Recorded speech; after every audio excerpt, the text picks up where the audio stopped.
Hey, what's up? This is Chosen, and a huge thank you to Land of Empires for sponsoring this video so that we can show you a new game here on the channel and show you some of the basics and beginner tip type stuff to give you a look at Land of Empires so you can decide if you would like to try it for free down below via the link that I provided. And when you do, make sure to use my redeem code for a $10 in-game reward, and that redeem code is CHOSENLOE. So we're just going to dive into some of the basics and show you around a little bit here on Land of Empires. Let's get into it.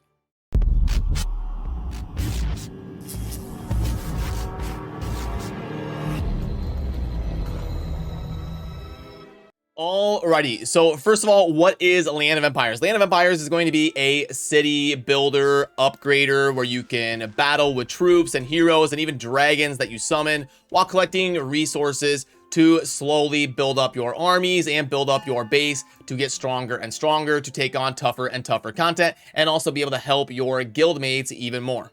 And right out the gate, first, I will give you a look into those heroes and dragons. Right here is my Hall of Heroes, and you can go in here to even do free recruits every day. I will show you right here what the summoning mechanic looks like. You're going to get some resources, and you'll also get some shards for the different heroes in the game that can be used to summon them and then also upgrade them.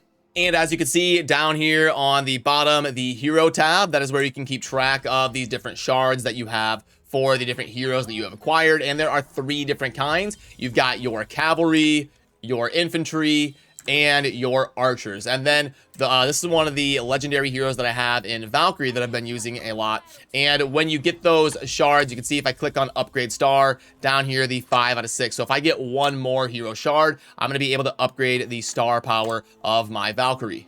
And you can also upgrade these skills. You can see here that I've got the primary up to level 3 out of 5. So you upgrade those as you go along, and you can also do the equipment and all that stuff in relation to the different heroes that you've been able to summon and start working on making stronger and leveling up. I recommend out the gate, as soon as you can, try to focus on at least 1 rare and 1 epic, and ideally 1 legendary. That way you're able to use all the different materials that you have to making heroes stronger, and you've got 1 of each, and you also want to focus on having an archer, an infantry, and a cavalry.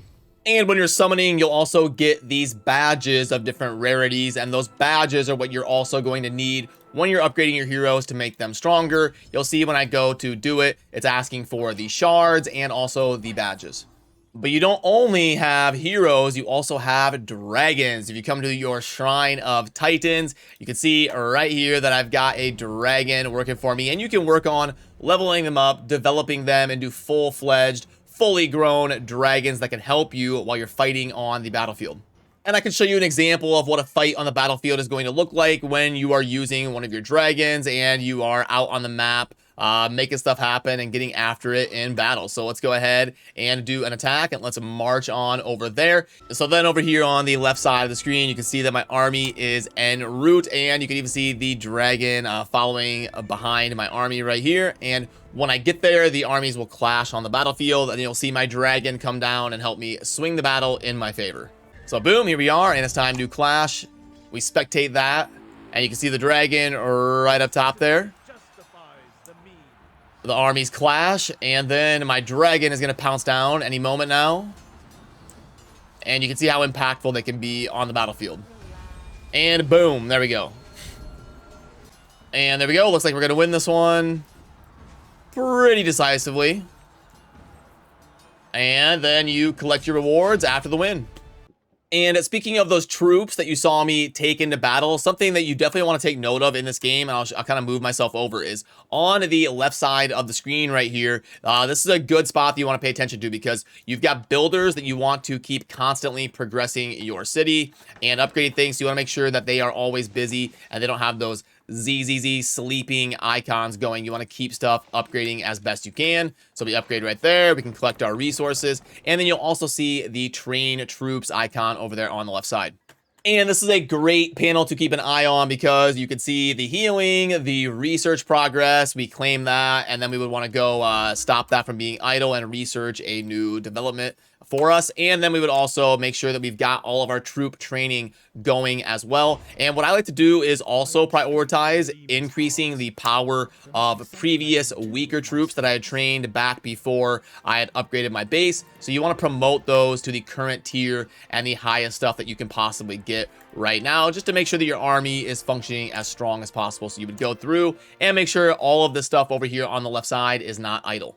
And speaking of upgrading your city hall, you can see that mine is level 16, and up at the top left, I've almost gotten to 3 million power. So making sure to play the game enough to give you a good look here on the channel. And I also took some time to lay out my base nice and fancy, nice and clean, and you can put down roads and really change the aesthetic of how everything is laid out, exactly how you like it. You know, your base is going to look different than mine. And when you first start playing and you're kind of clearing different areas under Fog of War, which definitely you want to do, you'll notice that as you expand, you'll have more opportunity to lay your base out how it looks best for you. And as you're clearing different areas of your base, you may see random things that need to be cleared like this, but it's super easy and you get resource for doing so. So you just want to go through and make sure that you've got all of the debris out of your base to give you the full surface area. And you'll see down here on the bottom, alliance. You want to make sure and join an alliance as soon as you can, because joining an alliance will help you unlock PvP and PvE content while also being able to upgrade and train troops faster, because when you do, you'll be able to ask for help, and then your alliance will be able to help contribute to developing your base even faster. Now, there is obviously tons and tons and hours of footage that I could spend going over things here for you, but I wanted to show you some of the basics, show you what battle looked like, show you what base management looked like, show you the heroes, show you the dragons, and how everything kind of works in this game. Make sure that you know to join an alliance as soon as you can, and hopefully give you a basic look here at the mechanics of Land of Empires so that you can try it out for free down below via the link that I have provided. And remember, don't forget about that redeem code for $10 in-game reward, CHOSENLOE. So again, massive shout out and thank you to Land of Empires for giving us an opportunity here on the channel to introduce you to a new game worth trying. So that will do it for me on this one. As always, thanks for watching. Have a good rest of your day. Peace.